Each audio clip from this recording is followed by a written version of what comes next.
Welcome back. So, does God bring justice for his chosen ones? No.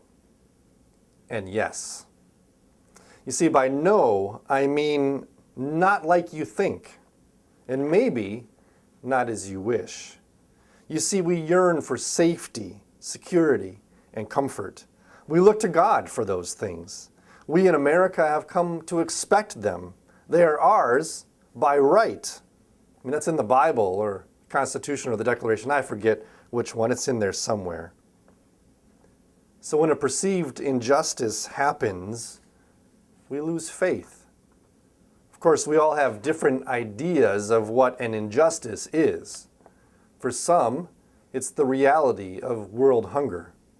For others, it's ISIS. For some, it's health problems or a death in the family. Regardless, we expect God to bring justice. And by justice, we mean we expect him to make it right, to make it better. And if he doesn't respond how we expect, well, we get angry and we lose faith. I'm a Christian. Why would God let this happen? We ask. Now, by yes, I mean that while he may not respond how you want him to, I mean that he gives justice, the justice that you need. You see, contrary to popular belief, God's mission is not to make you happy. Suffering doesn't mean that God doesn't love you or that he's out to get you. And suffering and even death are not the worst things that can happen to you. Listen to the Apostle Paul speaking about the life of an apostle in 2 Corinthians 4. We are afflicted in every way, he says, but not crushed, perplexed, but not driven to despair, persecuted, but not forsaken, struck down, but not destroyed, always carrying in the body the death of Jesus, so that the life of Jesus may be made visible in our bodies. For while we live, we are always being given up to death for Jesus' sake, so that the life of Jesus may be made visible in our mortal flesh. So death is at work in us, but life in you. You see, Paul and his fellow workers are enduring great suffering. If anyone had the right to cry out, "I am a Christian, why would God let this happen?" It's Paul. Where is his justice? Well, he names it just a few verses later. So we do not lose heart, he says. Even though our outer nature is wasting away, our inner nature is being renewed day by day.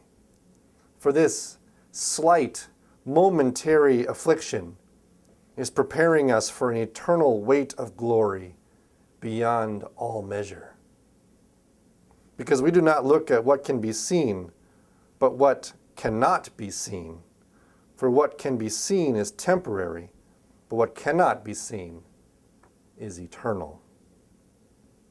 His justice has already been given to him, and his justice is coming.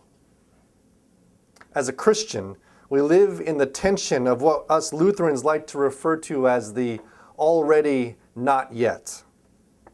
In other words, we are experiencing things already, and yet still wait for the ultimate fulfillment.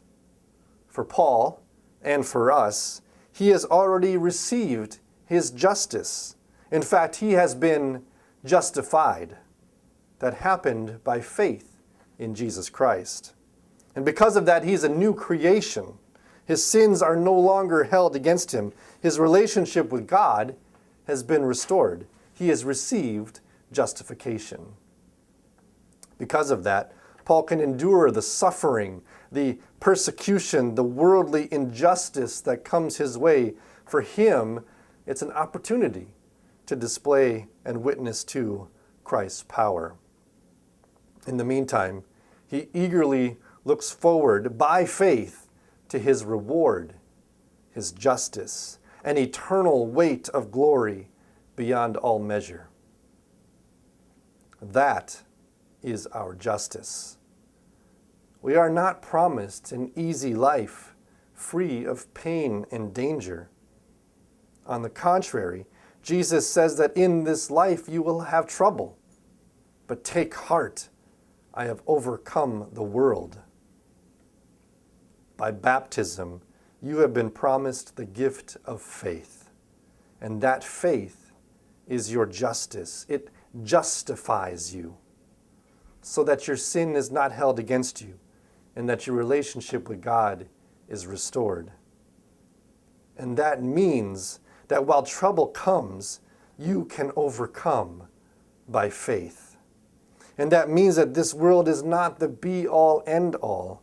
There's more, an eternal weight of glory beyond all measure, and an eternal reward that is more than fair and hardly justified, but is pure gift for you.